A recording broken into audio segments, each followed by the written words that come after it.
더불어민주당 후보들 가운데 재벌 네. 체제의 해체를 주장했습니다. 말씀하신 걸 제가 찾아보니까 이 5% 지분도 갖지 못한 소수 재벌 가문이 특권적 지위를 누리지 못하도록 부당한 지배 구조를 개혁해야 한다라고 말씀하셨습니다. 네. 이것이 민주당 정체성하고는 맞는 건죠? 혹시 민주당보다 정의당하고 더 가까운 주장은 아니신지 궁금합니다. 네.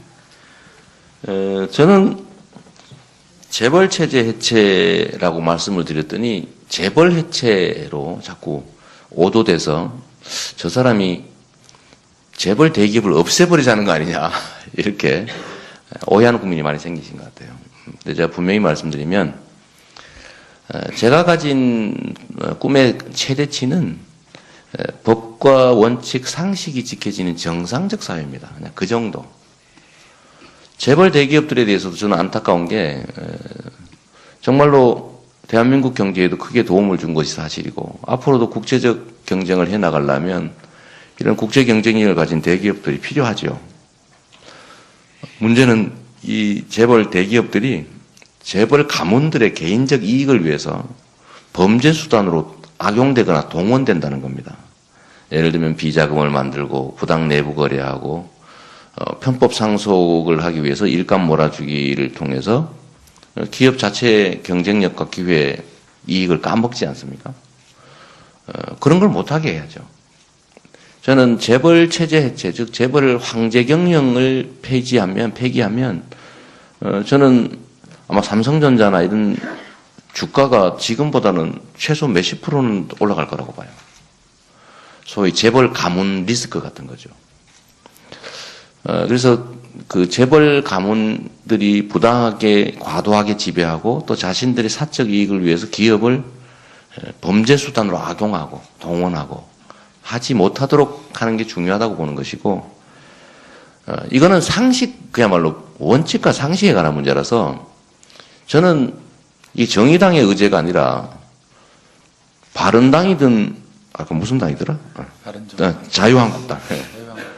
자유한국당까지도 이걸 추구해야 된다고 봅니다. 아니 법대로 하자고 하는 거를 이게 법과 원칙과 상식 문제 아닙니까? 그러니까 이건 정의당이 요구할 게 아니라 바른당, 자유한국당도 이렇게 주장해야 될 의제죠, 사실은. 그래서 제가 말씀드리는 재벌 체제 해체, 그래서 가능하면 앞으로는 자꾸 오해를 하니까 재벌 황제 경영 폐지라고 이제 이름을 붙여보려고 하는데 한 번만 더 할게요. 재벌 황제 경영 폐지. 예. 이거는 민주당의 정체성에 당연히 부합하고 저는 이건 당의 정체성 문제가 아니라 그냥 기본과 상식, 원칙에 관한 문제라고 생각합니다. 시장께서는 그 재벌로부터 이 독립적 유일한 후보다라고 말씀하셨습니다. 네. 그러면 이 말씀을 제가 분석해 보면 문재인과 안희정 후보는 그러면 재벌로부터 독립이 안 돼 있는지 좀 그런 의문이 드는데. 이게 참 어렵죠, 그죠? 이게 짬뽕 좋아한다니까 짜장면 싫다는 거냐? 이렇게 혹시 오해될까봐 정말 조심스러워요. 우리가 경쟁하는 관계에 있기 때문에 저희 강점을 주장하다 보면 이게 이제 자칫 상대의 약점이랄까 아니면 뭐 그런 걸 지적하는 것처럼 오해될까 참 조심스러운데 제가 이 얘기는 할 수 있죠. 저는 대한민국의 좀 구조적인 문제라면 부당한 경제 권력들에게 부패한 정치 권력이 놀아나는 그런 게 제일 심각한 문제라고 생각합니다. 정치를 똑바로 하려고 해도 결국은 이 돈 때문에 똑바로 못하게 되는 경우가 참 많아 보입니다. 제가 볼 때는. 또 국가 권력도 원래는 억강부약하는 게 본질적인 역할인데 이 강자들의 형포를 억제하고 다수 약자들을 좀 부축해서 같이 살게 하라고 지금 권력을 부여한 거 아니겠습니까? 권력이란 원래 그런 것이죠. 그런데 이 권력을 가진 사람들이 강자들의 횡포에 부안해동을 하거나 아니면 거기 횡포를 지원하면서 거기서 이익을 나누는 이게 소위 부패 권력이죠.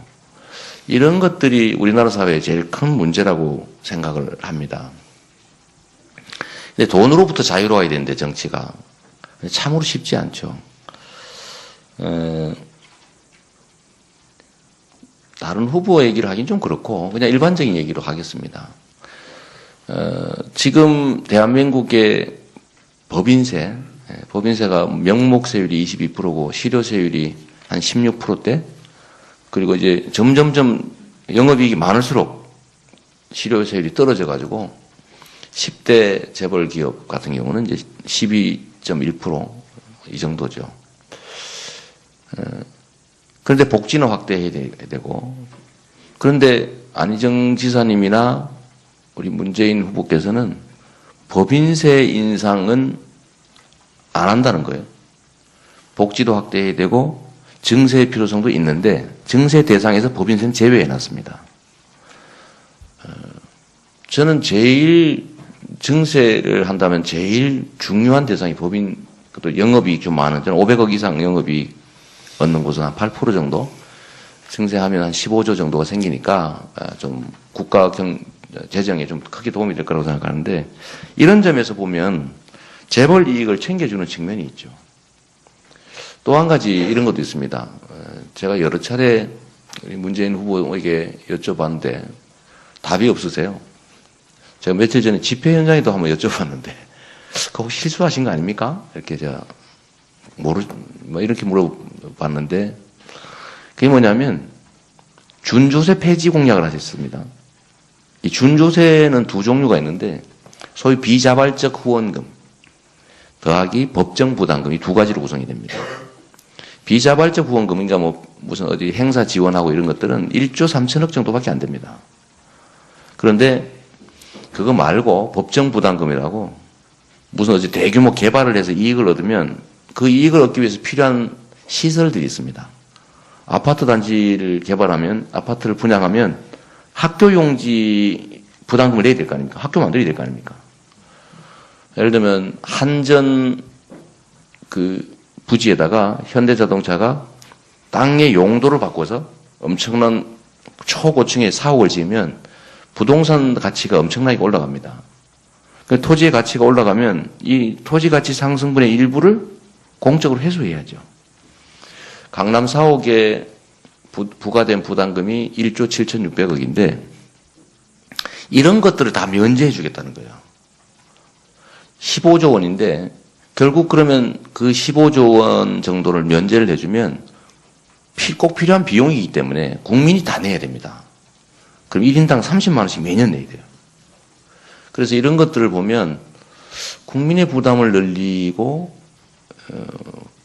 대기업들, 기업들, 주로 대기업들이 혜택을 보니까요. 거기에 법정 부담금을 면제해 주겠다고 하면 이게 편이 아니라 우리 사회가 닥치고 있는 당면은 가장 큰 문제, 즉 불평등과 불공정과 격차, 이거 해결할 길이 없이 더 악화되지 않습니까? 이런 것들 말씀드리는 거죠. 뭐 다른 것도 있습니다만 더 얘기 안 하기로 하고, 그런 면에서 보면 돈으로부터 또는 좀 더 크게 보면 우리의 경제 권력으로부터 사실 저한테도 많이 유혹 많습니다. 뭐 이런 말씀 드리긴 못하지만 사실 도와주겠다고 많이 접근해요. 근데 제가 다 차단하죠. 없이 그냥.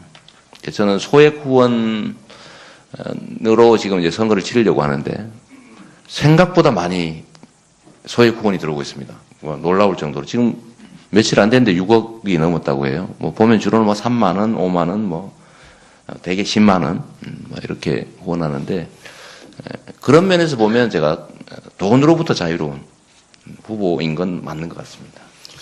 제가 이거는 나중에 물어보려고 했는데 네네. 시장님 지금 말씀하셔가지고 지금 네. 법인세 얘기를 추가로 네. 드려보겠습니다. 그래서 이게 이제 그 시장 그 자료 보니까 440개 기업 대상이죠. 그래서 그거를 한 그렇더라 이 말이죠. 500억 그렇죠. 이상이. 네, 네.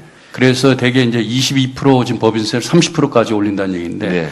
그럼 결과적으로 상식적으로 봐도 그 기업들이 그렇게 법인세를 올리니까 외국으로 나가게 되고, 네. 그 외국에 나가서 그냥 사업하는 게 아니라 외국에 세금을 내게 돼요. 네. 그럼 결국 이게 상식적으로 봐도 우리한테 굉장히 손해가 아닌가. 네. 법인세 인상을 해서 결국 오히려 외국 기업을 유치해야 되는 입장인데 네. 우리나라 국내 기업까지도 내쫓는 형국이 되지 않을까 그런 네. 우려가 있습니다. 이게 만약에 제가 말씀드린 증세 대상은 500억 이상 영업이익을 내는 곳만 그렇게 하자. 구간을 만들자는 거죠. 구간 신설을 하자라는 것이고 59만 개 대상 중에서 대부분은 해당이 없죠. 근데 결국은 이제 500억 이상 영업이익 내는 것을 보니까 440개 정도 됐는데 만약에 500억 이상 영업이익 내는 곳에 대해서 이 증세를 한 게 외국보다 높아지면 지금 그런 우려를 할 수가 있죠. 근데 우리가 명목세율 22%에 실효세율이 12%, 큰 기업들은 막 그렇다는 거죠. 12 내지 16% 정도 선인데, 명목세율로 보면 일본이 34%? 미국이 35%?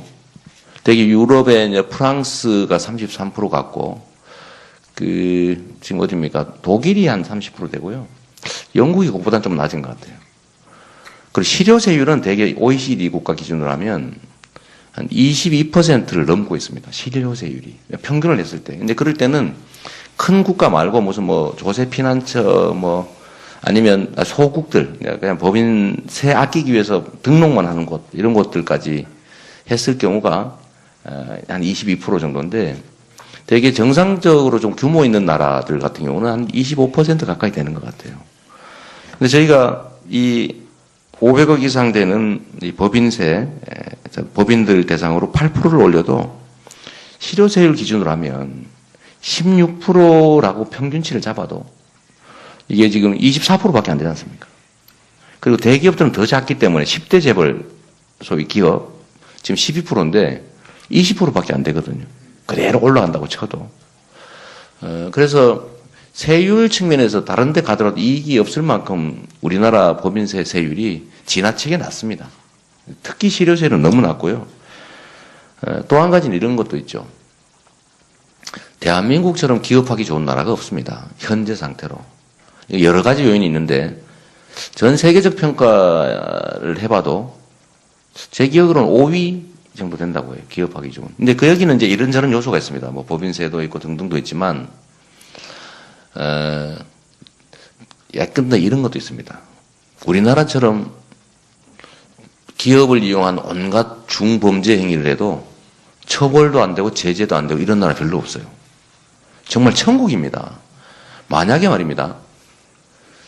사내 예를 들면 내부 거래, 일감 몰아주기 이런 게 형법상으로 범죄 행위, 즉 배임죄에 해당이 되는데 이게 예를 들면 몇 천억이 됐다라고 하면 제가 보기엔 선진 자본주의 국가들 대부분이 아마 이럴 경우에는 최하 수십 년에 아마 한 100년 정도는 징역형 받아야 될 사안들이에요.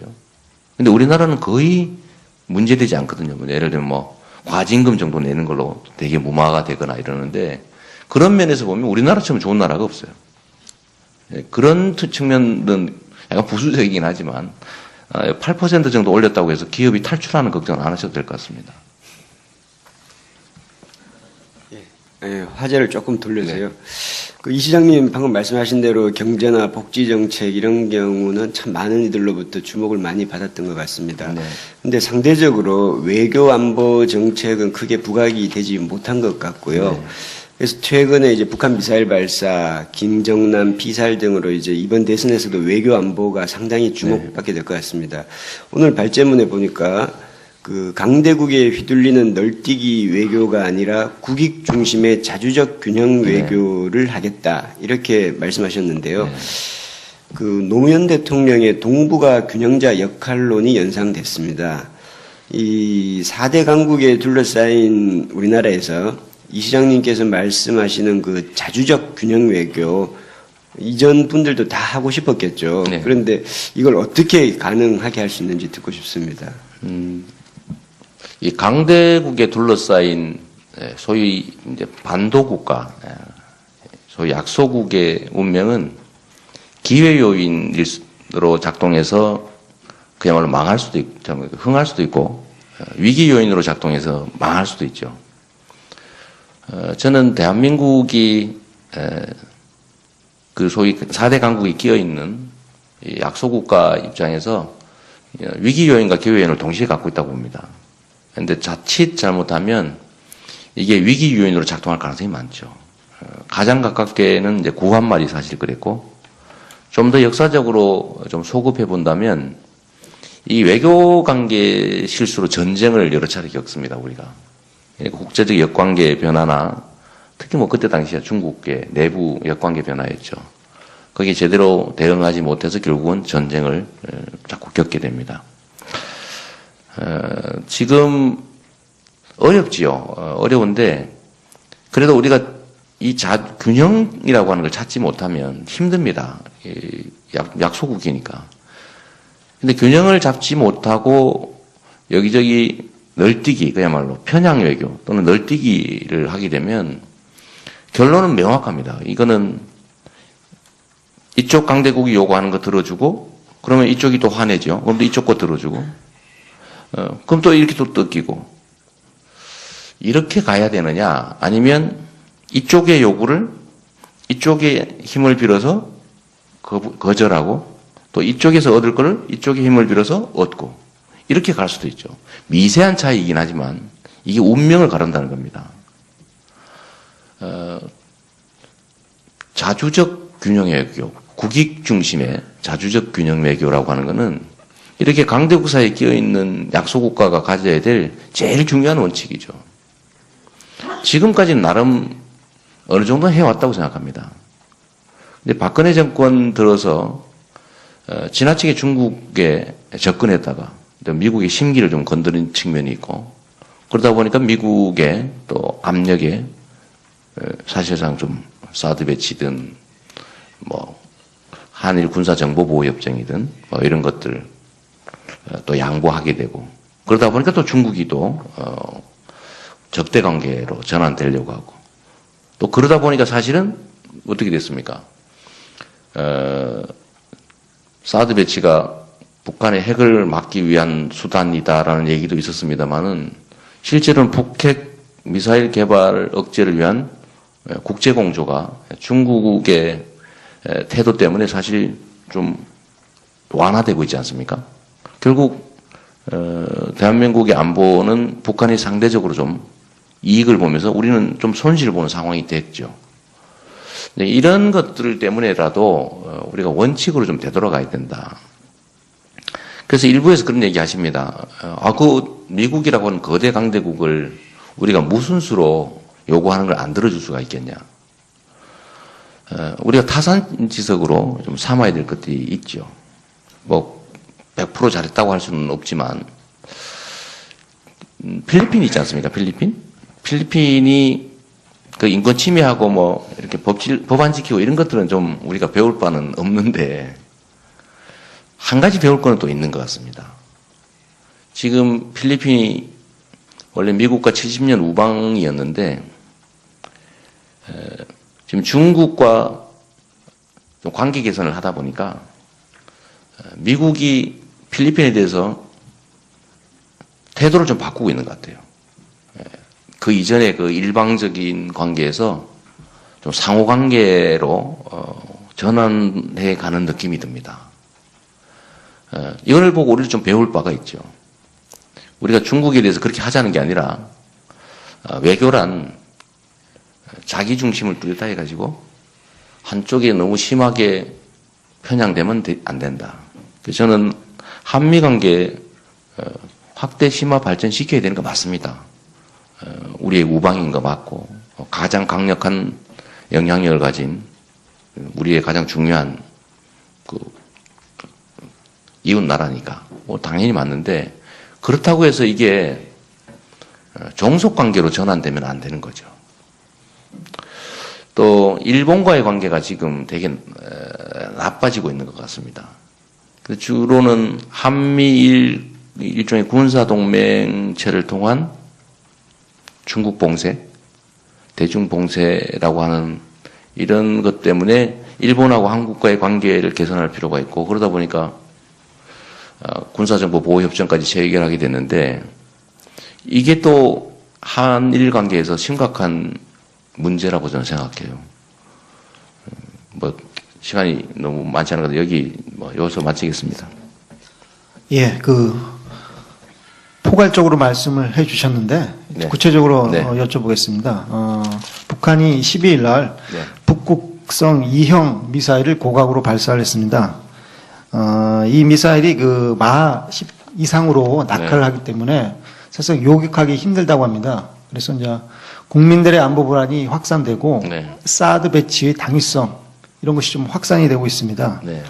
근데 안희정 지사하고 이제 시장님하고 이게 차별이 되는 것이 사드 배치에 대한 어떤 입장입니다. 네. 안 지사는 기존의 한미 간의 합의를 존중하자고 하면서 사드 배치론을 주장을 하실 것이고 시장님은 파기를 주장하고 있습니다. 네.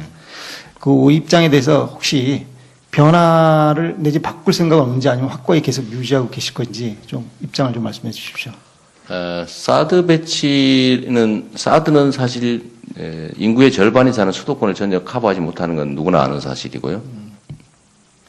더군다나 그게 아까 말씀드렸던 것처럼 북핵 개발 억제를 위한 국제 공조에서 이제 중국이 발을 빼려고 하기 때문에 사실 북한 핵 개발 억제를 위한 억제보다는 오히려 좀 완화시켜주는 측면이 있습니다. 그런 측면에서 우리 손실이죠.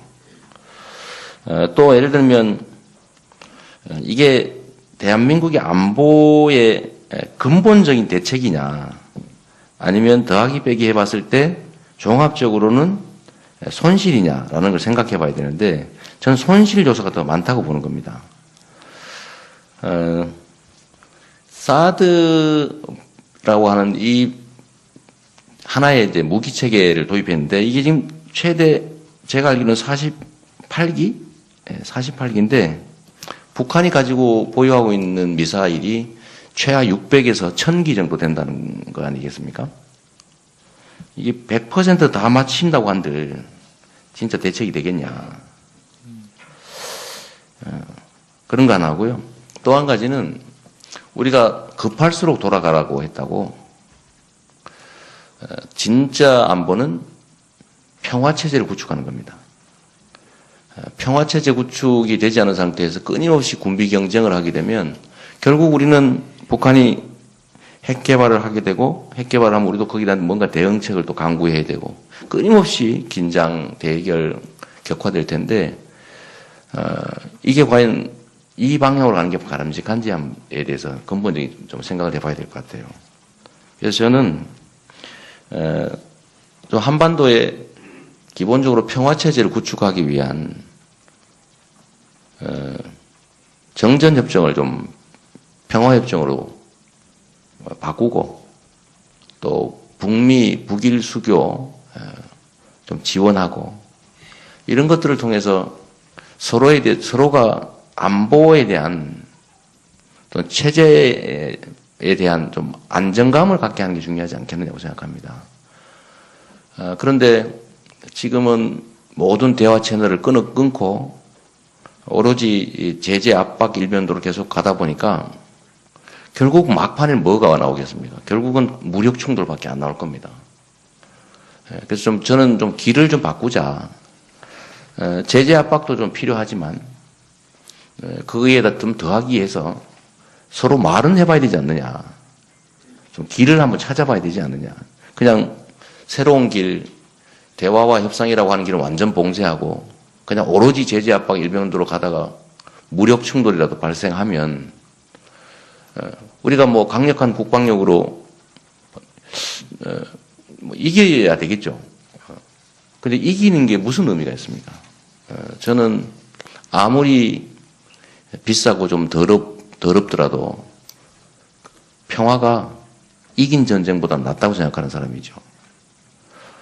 그래서 좀 근본적으로 좀 평화체제 구축을 위한 노력을 좀 강화할 필요가 있다고 생각합니다. 제가 잠깐 보충 질문 네. 드리겠습니다. 지금 말씀하신 그 정전협정을 평화협정으로 바꾸고 북미하고 북일 수교, 그다음에 그런 과정을 통해서 주한미군 철수 이런 것들은 공교롭게도 100% 북한이 주장하고 있는 것들입니다. 그 북한의 주장이랑 어떻게 이렇게 똑같은 주장을 하시는지 궁금하고 또 하나는 그 북한 핵이라는 게 원래 1994년 제네바 협정할 때는 이 정도로 심각하지 않았습니다. 북한 핵과 미사일이 엄청나게 고도화되고 수많은 말씀하신 대로 핵 무기의 개수도 많아지고 미사일 탄도 굉장히 많아지고 한데 그 사이에 우리가 그에 맞는 방공망 체계를 갖추지 못했기 때문에 지금 사드 배치 얘기가 나오는 것인데 그러면 평화라는 것도 서로 힘이 비슷할 때 서로 이렇게 눈치를 보면서 평화 체제가 만들어지는 것인데 저쪽은 엄청나게 무기 체계를 만들고 있는데 우리는 외투를 다 벗고 아무것도 없이 평화하자라는 게 나이브하게 들립니다. 아주. 네. 사드만이 유일한 대책이냐? 그 KAMD라고 한국도 미사일 방어망 체계를 지금 구축하고 있죠. 그런데 사드에 의존하고 이게 중심적인 논의가 되다 보니까 사실은 우리한테 도움되는 방식이 아니라 우리한테 피해보는 방식으로 전개되고 있기 때문에 제가 그 말씀을 드리는 겁니다. 미사일 방어 체제를 만들지 말자는 게 아니죠. 근데 이게 북한에 대한 미사일 방어 체제라고 좀 명확하게 피차간에 이해되는 것이었다면 누가 문제를 삼았겠습니까? 오해가 생기고 있는 거죠. 최소한 오해. 그래서 그 오해가 생기지 않는 방향으로 우리가 대북 억지 체제 또 예를 들면 미사일 방어 체제를 만들어 나갈 필요는 있습니다. 그걸 하지 말자는 건 아니니까 그런 오해는 안 하시면 좋을 것 같고요. 북미 북일 수교 평화협정 체결 거기다가 미군 철수까지 얘기하는 거 봐서 북한이 얘기하는 거 똑같다. 이거는 좀 과한 지적 같고 제가 미군 철수하자고 한 일이 없어요. 왜냐하면 뭐 우리 대한민국 방어에 도움이 되니까 뭐 그걸 굳이 철수해라라고 요구할 필요는 사실 없죠. 근데 너무 과다하게 그걸 이유로 우리가 과다한 부담을 안게 된다면 그건 좀 지나치다 뭐 그런 얘기였던 거고 또 하나 이제 평화협정 그다음에 정전협정을 평화협정으로 체결하는 게 필요하지 않습니까? 상대방이 주장을 하든 안 하든 간에 정전협정을 평화협정으로 바꾸는 건 기본적으로 불가침 협정을 전제로 하는데 그렇게 하게 되면 주한미군의 존재가 필요 없게 되죠. 아니 주한미군을 유지하기 위해서 평화협정을 유지해야 그 정전협정 체제를 유지해야 된다고 하는 건 좀 논리모순 아닌가요? 죄송합니다. 제가 물어보면 안 되는 건데. 그래서 아니 어떤 주제 예를 들면 정책이 필요하면 하는 거지 상대방이 주장했으니까 안 한다. 이건 말이 좀 아닌 것 같습니다. 그래서 평화협정을 체결해야죠. 우리가 정전 상태, 아직 여전히 전쟁 중인 거를 전쟁 상태를 종료하는 것은 우리에게도 필요하지 않습니까? 저는 그게 필요하다고 보고 그러려면 미군 철수를 해야 된다고 하는데 제가 알기로는 북한이 미군 철수를 전제 조건으로 처음에는 달고 있다가 나중에는 바꾼 걸로 알고 있어요. 그러니까 평화협정을 하면 미군을 당연히 철수해야 된다.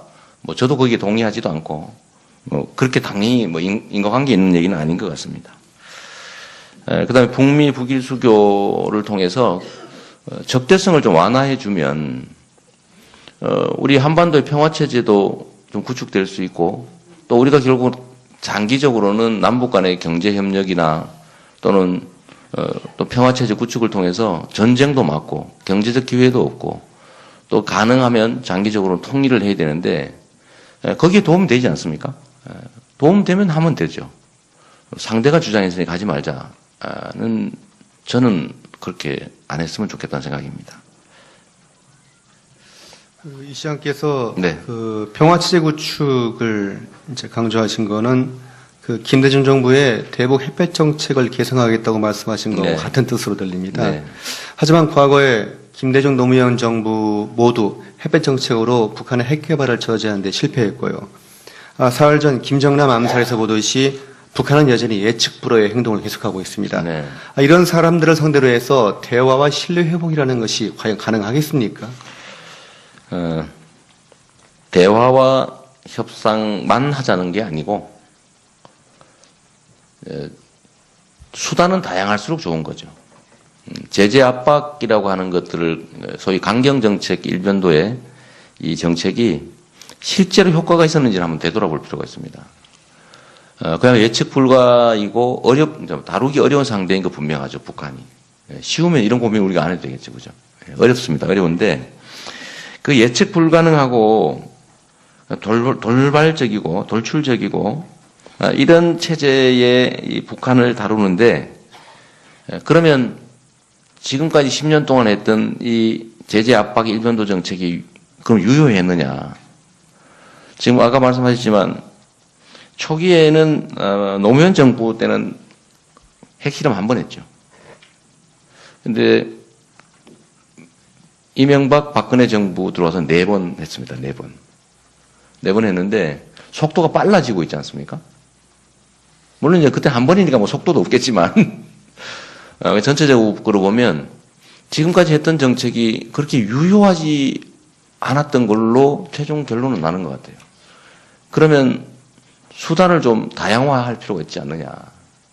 예를 들면 우리가 한반도 비핵화라고 하는 그야말로 우리가 모두가 동의하는 원칙, 그리고 지금 현재 북한이 어쨌든 핵 개발을 하고 있으니까 핵 개발을 동결하고 또는 축소하고 뭐 최종적인 단계로는 비핵화로 가는 우리가 가야 될 길이지 않습니까?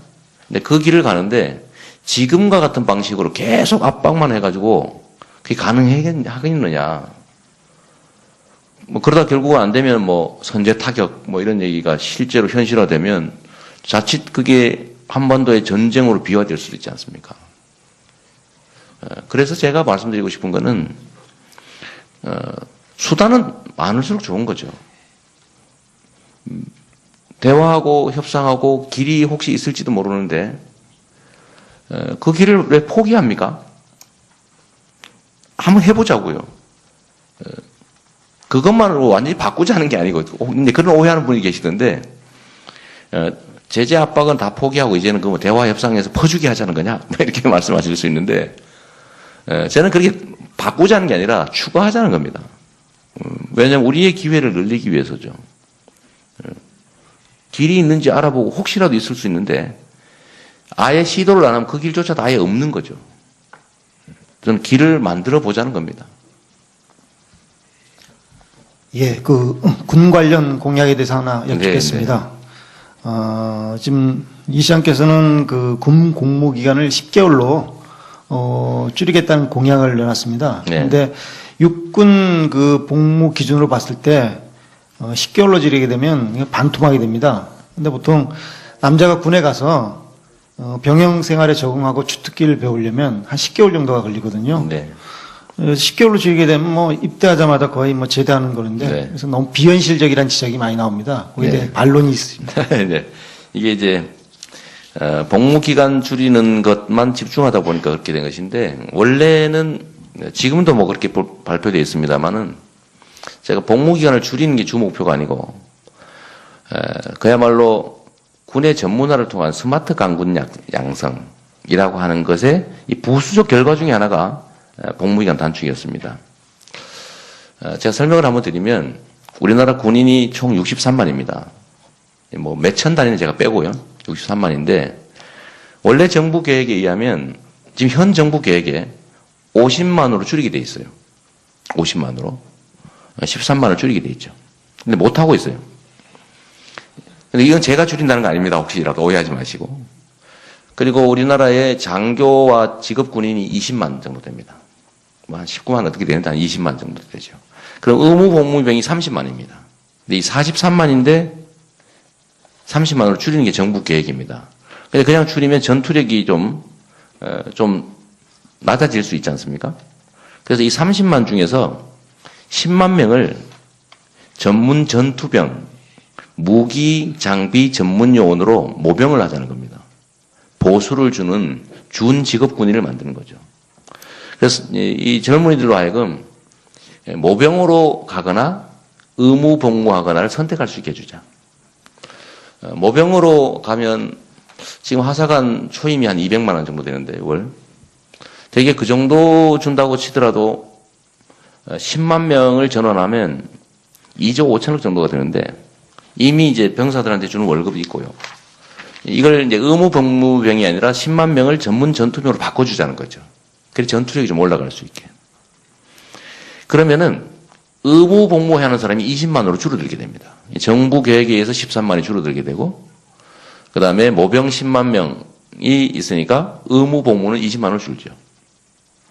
그래서 의무 복무하는 사람이 43만에서 20만 줄게 되는 거예요. 그러면 이거를 우리가 어떻게 할 거냐? 군에 가는 사람을 줄일 것이냐? 그럼 복무 기간을 줄일 것이냐? 이건 선택해 봐야 되는데, 이게 국민 개병제라고 하는 입장에서 있잖아요. 국방의 의무는 다 이행을 해야지 가는 사람을 줄이는 건 바람직하지 않은 것 같아요. 제가 보기에는. 그래서 복무 기간을 줄이고 다 군대를 가게 한다면 복무 기간은 자연스럽게 줄어들 수밖에 없죠. 근데 여기에 대한 반론으로 아까 말씀하셨던 대로 뭐 좀 배울 만하면 이제 집에 가지 않냐라는 얘기인데, 요즘 현대전은 무기와 장비로 하는 거지 병사 숫자로 하는 게 아닙니다. 그리고 병사들 중에서는 직업군인 10만 있지 않습니까? 장교 빼고 예를 들면 뭐 하사관들, 이 직업군인들하고 전문 전투, 그다음에 무기 장비 전문병으로 주축을 삼고 20만은 보조 역할을 하는 거죠. 예를 들면 행정, 지원, 경계, 그 운전, 취사 뭐 이런 것들 말입니다. 근데 이거는 10개월 배워서 집에 가도 별로 안 아깝죠. 그래서 이제 그런 점들을 다 고려해 본 겁니다. 그래서 통상적인 전투병이 10개월하고 집에 가는 건 문제가 있죠. 그거를 전문 전투병으로 좀 바꾸고 무기 장비 전문 요원으로, 제가 이걸 왜 이 생각을 했냐면, 제가 이 군부대의 지휘관들하고 몇 번 얘기를 해봤는데, 특히 이 뭐 포병이니 뭐 이런 장비 다루는 쪽, 공군 뭐 이런 데 얘기를 들어보니까 고장을 자꾸 낸대요. 신인병들이 와가지고. 그 엄청 막 수백억씩 하는 장비인데, 그런데 그 말을 하는 거죠. 맨날 고장 내다가 이제 고장 안 내고 제대로 운영할 만하면 집에 간다는 거예요. 그래서 이거를 해결하는 방법은 결국은 군의 전문 요원을 키우고 그 안에서 직업 군인을 뽑고 이러면 비용도 줄죠. 이게 오히려 군의 전투력이나 방위력을 올리는 데 도움이 되겠다라고 해서 만든 겁니다. 네. 네, 한 질문마다 이제 답이 길어서 그래요? 예, 짧게 하겠습니다. 짧게 죄송합니다. 짧게 해주시고 저희도 좀 주제를 바꾸겠습니다. 네. 제가 그럼 질문하겠습니다. 네. 그 이재명 시장님의 대표적인 공약 중에 하나가 기본소득입니다. 네. 그리고 기본소득에 대해서 그 지지하는 분들이 참 많이 있더라고요. 그래서 이 기본소득을 보면 받는 사람이 그 토지 배당금을 보강하면 거의 전 국민에 해당됩니다. 네. 그런데 이 재원이 들어가는 재원이 43조 원이고, 문제는 제가 보기에는 그 부담을 400대 대기업, 그 소득 10억 원 초과 소득자 6천 명, 그리고 이 시장님 표현을 빌자면 1% 땅 부자들, 수혜를 받는 사람은 전 국민인데 부담하는 사람은 지나치게 소수인 것 같다는 느낌이 듭니다. 그래서 그러면 이들이 그 부담을 떠안으면, 예, 그러면 이거를 써서 기본소득으로 하십시오, 매년 계속 드리겠습니다, 이렇게 할까요? 그랬으면 이전에 사람들은 왜 안 했을까요? 그럼 그 사람들은 편법을 써서 자기의 소득을 깎든지 임금을 깎든지 아니면 뭐 가격을 올리든지 집세를 올리든지 어떤 형태로든 하지 않겠습니까? 이게 화수분처럼 그렇게 계속 재원이 나올 수 있을까요? 이거 좀 구분해 주시면 좋겠는데, 저는 이제 기본소득은 2단계로 하려고 합니다. 첫 번째는 좀 어려운 국민들을 상대로 부분적으로 기본소득을 도입합니다. 첫째는 출산, 보육 때문에, 보육, 교육 문제 때문에 출산을 하지 않습니다. 그래서 이게 지금 출산율을 올리는 게 우리나라의 가장 중요한 과제가 됐는데, 그래서 보육비와 교육비를 지원한다는 측면에서 이제 아동들 지원해야죠. 청년 어렵습니다. 노인 자꾸 자살하고 이러니까, 그다음에 장애인들, 농민 이렇게 하니까 2,800만 명이 나왔고, 연간 100만 원 정도를 지급하다 보니까 28조 원 정도가 필요합니다. 그리고 이게 뭐 여러분들 생각은 분배 정책이라서 성장에 도움이 안 될 거라고 생각하는데 이게 바로 성장에 필요한 정책입니다. 특히 지역경제 활성화를 위해서 이 지급하는 기본소득은 해당 지역에서만, 자기 사는 지역에서만 쓸 수 있도록 지역 상품권으로 지급하면 지역경제가 살게 되죠. 성남시가 실제로 좀 해봤는데 소액이지만 상당히 효과가 있었습니다. 재원은 어디서 나오느냐 하면 지금 우리나라 국가예산 400조고 매년 국가예산 증가분이 한 15조에서 18조씩 이렇게 증가합니다. 28조 원이면 총액 예산 기준으로 한 7% 정도 해당이 되죠. 예산은 사실은 철학과 의지 문제라서 만들려면 충분히 만들 수 있습니다. 투자 대비 효과를 따지더라도 지금까지 어디에 썼는지도 모르게 쓰는 것보다는 국민들한테 직접 가처분 소득을 늘려주게 되면 국민들도 살기 좋아지고 그리고 경제도 활성화되겠죠. 그래서 일단 이거는 법인세 올려서 충당해야 되는 건 아닙니다. 왜냐하면 이게 저는 조세 저항이라고 하는 것이 있고 법인세 올리는 게 실제로 실행이 안 되면 이 공약을 이행을 할 수가 없지 않습니까? 저는 약속을 한번 지켜야 된다라고 하는 사람이어서 그래서 제가 시장할 때도 공약 이행률이 96%거든요. 그래서 이거는 예산 조정을 통해서 7%를 통해서 조달할 거니까 재원 걱정 안 하셔도 됩니다. 두 번째는 국토보유세 신설을 통한 기본소득은 이건 전 국민을 상대로 진정한 의미의 기본소득인데 액수는 매우 작지요. 연 30만 원 정도로 한번 시작해 보려고 하는 겁니다. 여러분들은 자동차를 가지고 계십니다. 자동차를 가지고 있는 대신에 자동차 가격의 2%의 보유세를 내고 있어요. 그게 자동차세죠. 그런데 우리나라의 토지 자산이 6,500조 원쯤 됩니다. 토지. 근데 토지는 자동차와는 달리 우리 국민 모두의 것이죠. 그래서 토지 공개념이라고 하는 게 있는 겁니다. 그런데 6,500조 자산에 대해서 내는 세금은 9조 원밖에 안 돼요. 현재 보유세, 부동산세니 뭐 재산세니. 그래서 이거를 15조 원 정도만 더 하자. 해봐야 24조 원이죠. 24조 원 해도 6,500조 자산 중에서 극히 정말 자동차세 몇 분의 1밖에 안 됩니다. 그래서 이거를 추가로 국토보유세 형태로 저희가 신설을 하는데 이게 전 국민한테 그대로 환급할 것이어서 조세 저항은 매우 약할 거라는 거죠. 세금을 거다가 딴 데 막 써버리니까 국민들이 동의를 안 하는데 이 국토보유세는 100% 기본소득으로 전 국민한테 되돌려 줄 거라서 조세 저항은 매우 없을 겁니다. 적을 겁니다. 실제로는 95% 정도는 자기가 낸 것보다 더 받게 돼요. 그런데 뭐 그게 엄청나게 많으냐? 많지 않아요. 이 3인 가족 해봐야 90만 원이고 지금 이미 뭐 토지분 재산세 내고 있는 게 있으니까 거기다 좀 더 내는 거죠.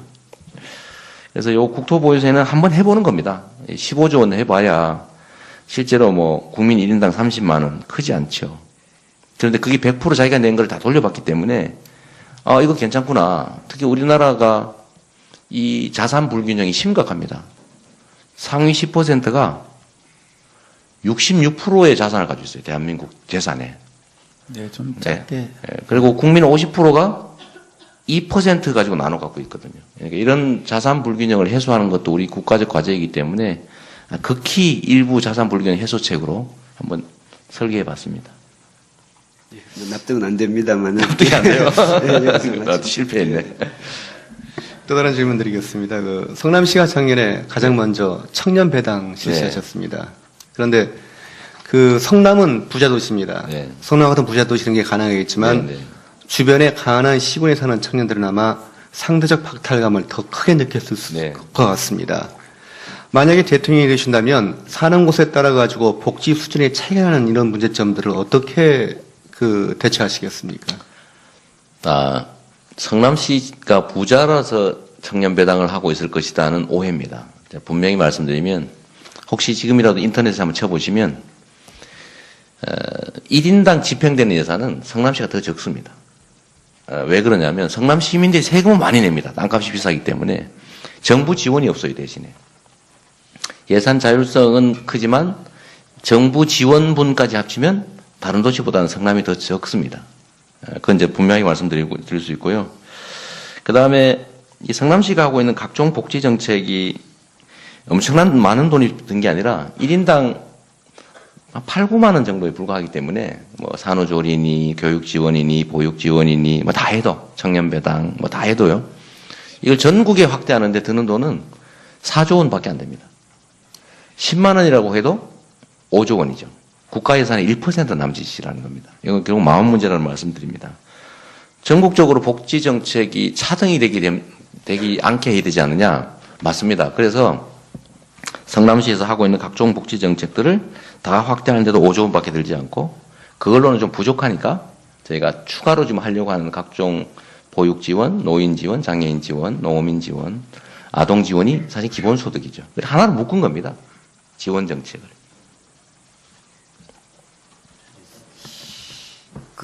또 다른 질문인데요. 저기 엊그저께 그 현재 수감 중인 한상균 민주노총 위원장을 사면시킨 뒤 노동장관으로 임명하겠다고 했습니다.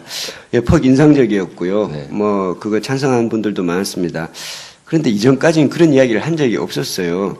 그래서 혹시 대선 경쟁에서 화제를 불러일으키기 위해서 그런 말씀을 하신 건 아닌가 하는 의구심을 사실 떨치지 못했습니다.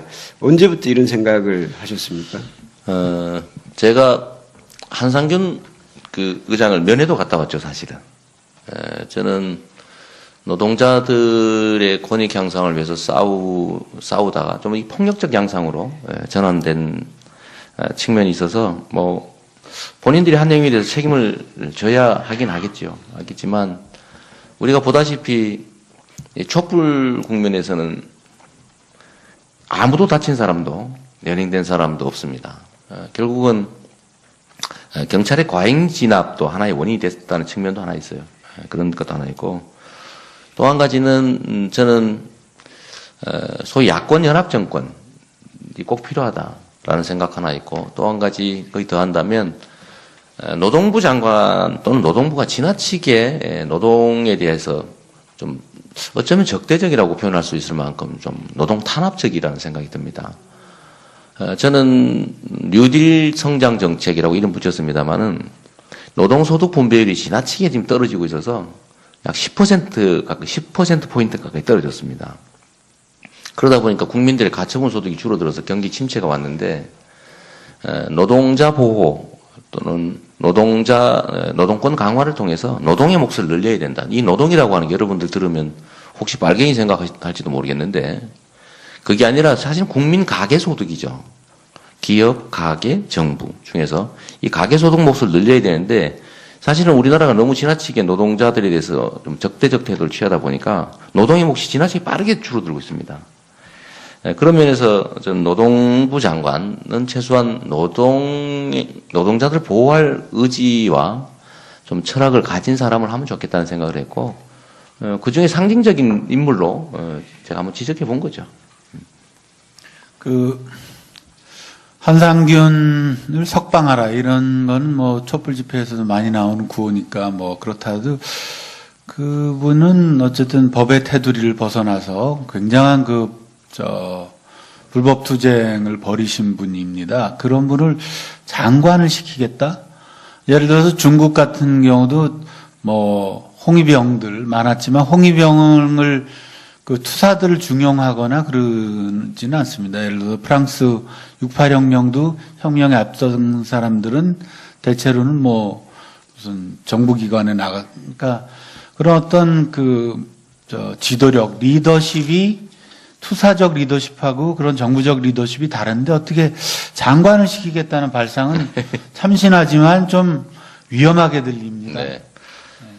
지금 정치인들 중에 보면 불법 정치 자금을 받거나 또는 온갖 지탄받을 범죄 행위를 하고도 사면을 받거나 아니면 세월 지났다는 이유로 정치 권력을 행사하는 사람 많습니다. 국민의 대표 역할을 하죠. 저는 그런 측면에서 보면 이분이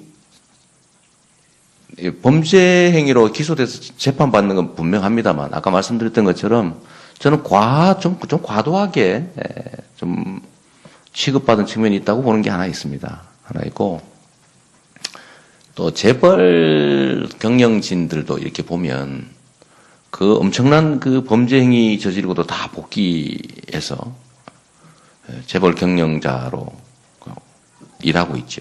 물론 이거 뭐 그 민간 영역이니까 그럴 수 있다고 말할 수 있을지 몰라도 그러나 그것도 수없이 많은 주주들도 있는 거고 그런데 그런 측면도 하나 있는 거다. 한번 죄를 지었으니까 영원히 공직에 그 취임하면 안 된다. 그건 좀 지나친 것 같아요. 금방 죄를 지었으니까 안 된다. 이건 아닌 것 같고요. 그 시기상 문제는 아닌 것 같습니다. 네.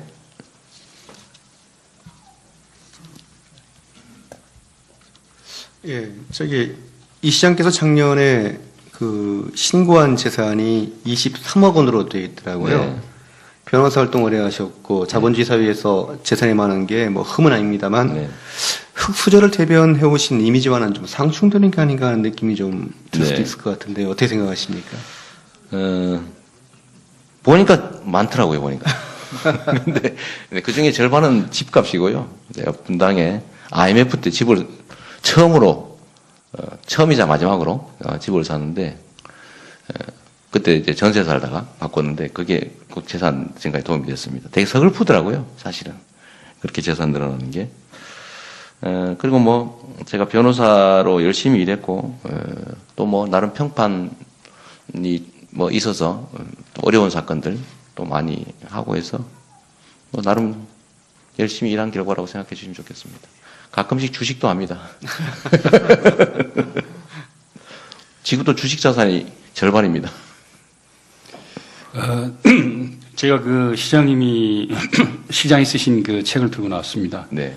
예, 이재명 대한민국 혁명하라에 책이 있는데 이거 말고도 두 권의 더 책을 쓰셔 세 권의 네. 책을 쓰신 걸로 알고 있습니다. 근데 이제 대개 정치인들이 보시면 대피를 많이 합니다. 네. 직접 안 쓰고 이름만 이렇게 하는데 저는 그 시장님은 새정치를 하신다고 말씀하셨고 네. 새정치 하신 분들은 대피를 하면 안 돼. 직접 써야 된다고 생각합니다. 네. 근데 그 바쁜 시장을 하시고 그다음에 대선 활동을 하시면서 이 책을 쓰실 시간이 있으니 저는 개인적으로 굉장히 의문스러운데 직접 쓰셨습니까? 그 대한민국 혁명하라는 제가 주로 뭐 페이스북이나 이런 데다가 쓰는 정책안들이어서 그건 100% 제가 쓴 게 맞습니다. 그건 제가 다 직접 썼죠. 또 하나 9분팔 뭐 그거는 교수들하고 이제 정책 공부한 내용을 객관적으로 기록한 것이어서 서혜성 작가께서 주로 쓰신 거죠. 뭐 그렇게 표시되어 있습니다. 또 하나 이제 에세이집은 전문 작가들하고 같이 의논해서 제 얘기들 구술해서 쓴 게 맞습니다. 그것도 표기가 돼 있죠. 전문 작가 그냥 시장님 전환만 돼 있나요? 그 사실 제가 아직 못 봤어요. 예. 아직 그게 나왔나? 며칠 됐나? 광고하고 있는 것 같긴 하던데. 네. 저는 이제 그런 게 과거 정치인들의 관례인데 이제 그런 거를 없애자는 게 사실 새 정치죠. 네. 그 좀 부연 질문을 좀 드리겠습니다. 조금 전에 그저 시장님께서도 그 주식 투자도 좀 하신다고 그러셨는데 그 주로 이렇게 투자하시는 주식들이 대기업, 다시 말하면 재벌 기업들이더라고요. 삼성, 현대, 그거 다 SK, 보셨어요? LG. 그렇죠. 그 신고하시는 그 내역을 보니까요. 네. 근데 그 평소에 재벌에 대해서 굉장히 그 비판적이신데 투자할 때는 또 좀 뭐랄까 긍정적으로 평가하시는 게 아닌가 하는 생각이 들었습니다. 그게 또 오해죠. 제가 재벌 기업들을 폄하하는 게 아니고 재벌 기업들을 지배하는 재벌 가문들의 부당한 지배 행태를 제가 문제 삼은 거죠. 기업 자체가 아니고. 예. 그리고 제가 전에는 소위 소형주 투자했다가 엄청나게 손해를 보고 난 다음에 네, 농담이었습니다. 예, 제가 다른 질문 드리기 전에 먼저 한 가지 확인하겠습니다. 네. 두 아들이 명문대를 갔다고 하는데 맞습니까? 그냥 대학을 갔습니다. 그러니까 뭐 명문대를 갔다는 전제에서 네. 이럴 경우에는 이제 부모가 네. 보통 사교육을 세게 시켜가지고 네. 성공했다는 얘기를 좀 많이 듣고 그렇게 오해도 받습니다. 네. 그래서 지금 대선 주자들이 이 사교육 관련 대선 공약을 내놓을 때 관심을 네. 많이 끕니다. 네. 남경필 경기지사 같은 경우에는 과외 금지제를 네. 내놨는데 우리 시장님의 어떤 그 사교육 관련한 공약이 있으면 좀 소개해 주십시오. 저희도 뭐 열심히 연구는 하고 있는데 뚜렷한 답을 찾을 수 없어서 아직 발표된 건 없습니다. 그리고 저는 이제 교육 문제의 그 교육 문제를 해결하기 위한 그 자체의 정책이라고 하는 게 참 쉽지가 않다는 생각이 들어요. 예를 들면 과도한 경쟁, 과도한 사교육, 대학 서열화의 진짜 뿌리는 기회가 줄어들었기 때문이거든요. 결국 저는 이게 경제, 산업, 고용 정책의 일종의 좀 연동돼 있다고 보기 때문에 그 문제를 그냥 놔두고 나서 교육 문제를 해결하겠다고 하는 것 자체가 대책이 좀 없어 보여요. 결국은 이 경쟁이 치열하게 생긴 거죠. 기회는 작고 여기를 통과해야 될 사람은 많은데 요거 통과하는 방식을 놓고 통과하기 위해서 엄청난 치열한 경쟁이 생기지 않습니까? 근데 이 치열한 경쟁의 원인 자체를 제거하지 않고 이 경쟁의 방식을 바꾼다고 해서 해결되지가 않겠더라. 그래서 저한테도 우리 뭐 참모든 여러분들이 뭐 이런저런 정책 제안들 사실 많이 합니다. 예를 들면 뭐 대학을 정부 지원을 받는 뭐 공영형 사립대를 만들어서 또 공동 전형을 하고 뭐 이런 제안들도 많이 해요. 뭐 언젠가 저희도 발표하겠지만은 사교육 문제에 관한 나는 뭐 이재명 시장의 아들은 사교육 받았냐 안 받았냐? 받았지요. 안 할 수가 없는. 사실 사교육 때문에 저는 집사람하고 좀 많이 다툰 편이에요. 그렇게 해서 뭐 실제 실력이 늘겠느냐? 오히려 좀 규격화해서 좀 나쁘다 뭐 이런 입장이면 뭐 제 아내는 물정 모르는 사람이라 그러고 많이 다투는데 이 가외를 금지하는 게 가능할지 국민적 가외가 가능할지 완전 가외를 금지하는 게 과연 바람직한지 솔직히 아직 잘 판단이 안 섭니다. 죄송합니다. 저는 아까도 말씀드렸지만 저는 말하면 지켜야 되는 사람이라서 말하고 못 지킬 것 같은 건 잘 말 안 하려고 하는 그런 점 좀 이해해 주시면 좋겠습니다. 제가 이 질문을 드려야 될까 말까 좀 고민을 많이 했습니다. 좀 네. 뭐 아주 민감한 질문인데 아직도 지금 형수님에 대한 그 막말 농란이 네. 계속되고 있습니다. 그래서 저도 뭐 몇 번 들어봤는데 좀 이게 사회적 통념을 넘어서신 게 아닌가. 저도 뭐 그런 생각이 개인적으로 들었습니다. 네. 그래서 이 대통령이 되시고자 하는 분이 너무 쉽게 흥분하고 이런 분들이 좀 이 성정이나 품위가 좀 그런 지적을 받고 있는데 네. 시장님 어떻게 생각하십니까? 제가 아직 수양이 부족해서 그런 무리를 일으켰는데 죄송하게 생각합니다. 근데 뭐 굳이 변명을 하나 하자면 우리 그 형님 부부께서 좀 첫째로는 어머니하고 사이가 좀 안 좋으세요. 그리고 제가 취임한 후에 우리 그 형님께서 이제 시장형을 내세워서 시정에 심하게 많이 개입하셨습니다. 예를 들면 뭐 인사도 직접 하시고 업무 지시도 본인이 직접 하시고 나 시장 친형인데 누군데 실제로 친형이라고 표현하세요. 그래서 전화해서 뭐 공무원들이 정말 힘들어해서 제가 공무원들한테 일체 전화 통화를 금지한다는 지시까지 내렸죠. 저를 만나기 위해서 시장실 앞에 농성도 하셨어요. 제가 안 만나줬습니다. 죄송하게도. 다른 어떤 민원인도 다 만나지만 형님을 만나주는 것 자체가 권력을 부여하는 것이어서 통제할 길이 없게 되겠죠. 그래서 뭐 많이 다퉜어요. 근데 그건 제가 다 참았습니다. 다 참았는데 결국 이 연혼으로 어머니를 통해서 저한테 압력을 행사하다가 어머니가 또 그걸 거절하고 그러니까 어머니하고 많이 또 뭐 싸운다기보다 어머니한테 좀 해서는 안 될 폭언, 위협, 협박 뭐 이런 거 하고 결국 어느 날 어머니를 폭행했죠. 때렸죠. 어머니를 때려서 제가 그 어머니 폭행당해서 입원하시고 병원 가시고 이제 제가 집에 보니까 어머니 살림, 아끼는 살림 다 부셔지고 이래서,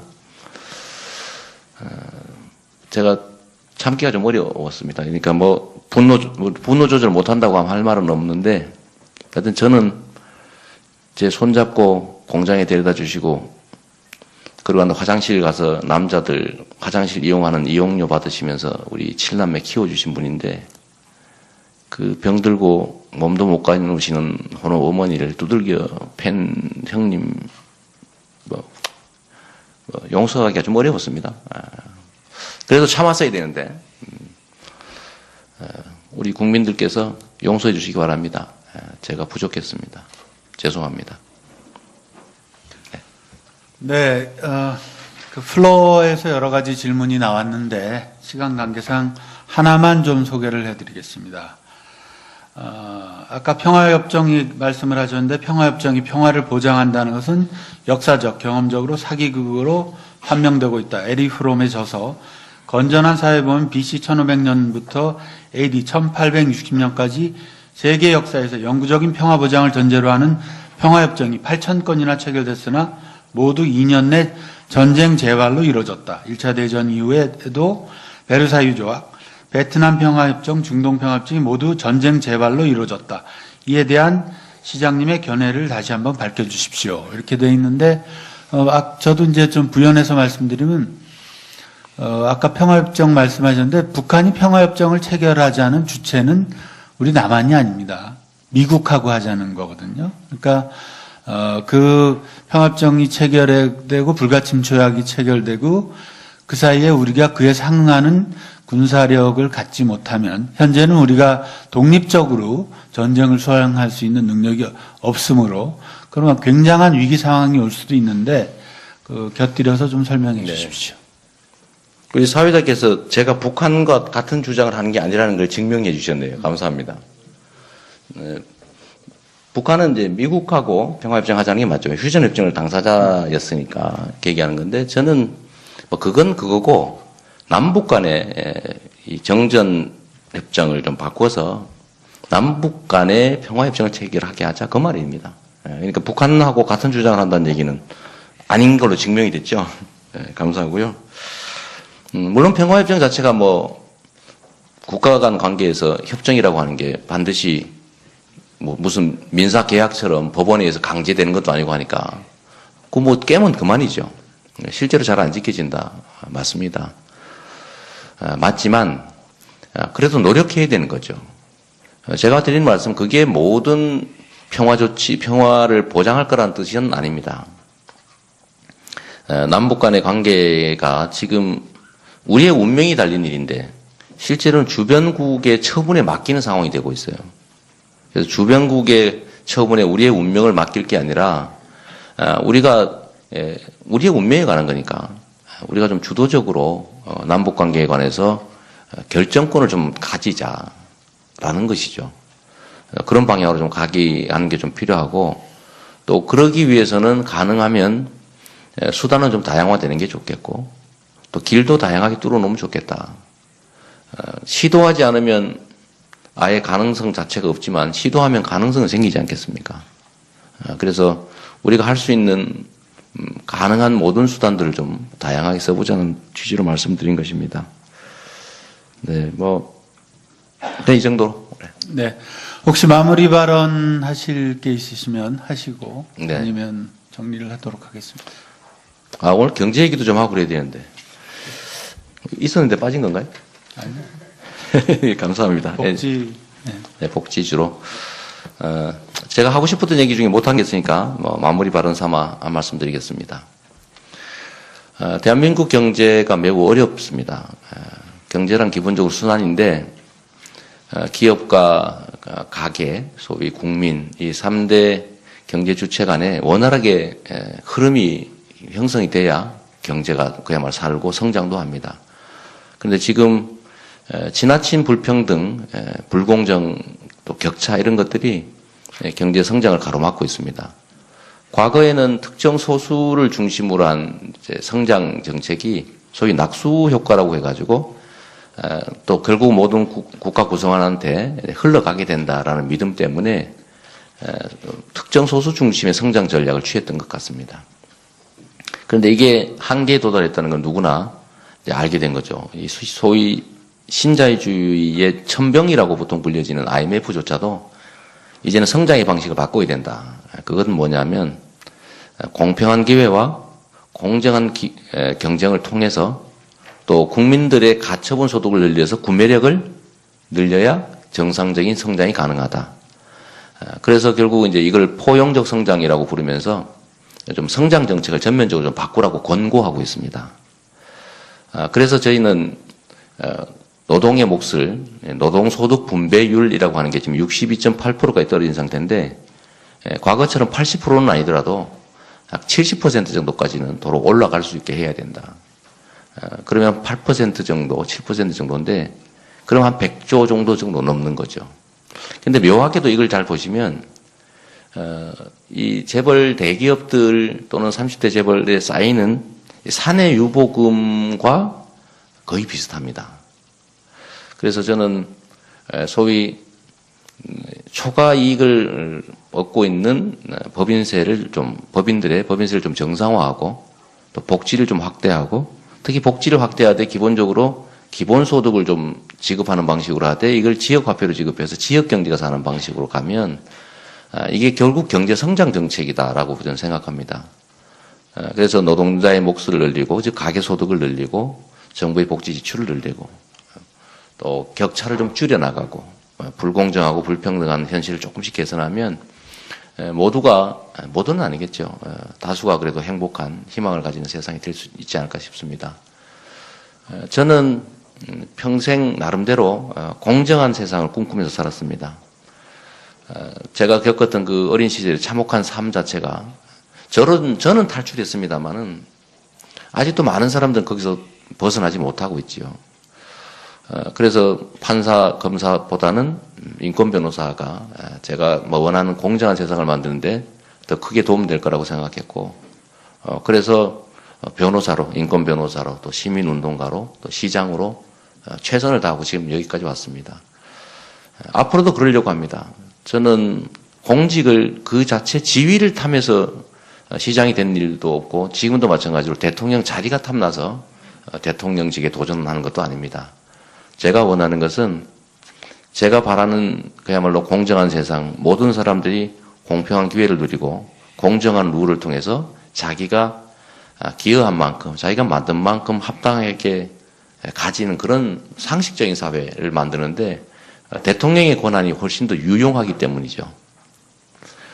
앞으로도 저는 원칙과 가치를 충실하게 좀 실행해 보려고 합니다. 제가 뭔가 지위를 얻기 위해서 그야말로 제 생각을 바꾸거나 제 입장을 바꾸지 않을 겁니다. 제가 가진 이 꿈, 이상과 비전 이런 것들을 우리 국민께서 인정해 주시면 저한테 역할을 주시겠죠. 주어진 역할에 따라서 제가 최선을 다할 겁니다. 그게 대통령이든 아니면 현재 시장이든 아니면 하나의 국민이든 제가 할 수 있는 일은 어디에서든지 얼마든지 있다고 보기 때문이죠. 오늘 이 자리 마련해주신 우리 간훈클럽 회원 여러분 또 임원 여러분 진심으로 감사드립니다. 저 같은 사람이 이 간훈클럽 토론에 와서 이렇게 말씀드릴 수 있다는 것만 해도 저는 이미 성공했습니다. 엄청나게 많은 것을 얻었고 또 제가 경선에서 지든 뭐 대통령직을 얻지 못하는 결과가 되더라도 저는 실패라고 생각하지 않습니다. 이미 제가 우리 사회에 하고 싶은 이야기, 기본소득, 복지의 확대, 공정사회, 이건 많은 분들이 의도하든 하지 않든 얘기하게 됐습니다. 그리고 제가 가진 이 정책과 제가 가진 꿈, 이런 것들도 결국 반영될 겁니다. 그래서 후보가 못 되든 아니면 대통령이 못 되든 결코 그게 실패가 아니기 때문에 현재 상태에서 제가 최선을 다하려고 합니다. 그러나 저는 제가 후보가 될 거고 또 대통령이 될 거라고 믿고 최선을 다하겠습니다. 감사합니다.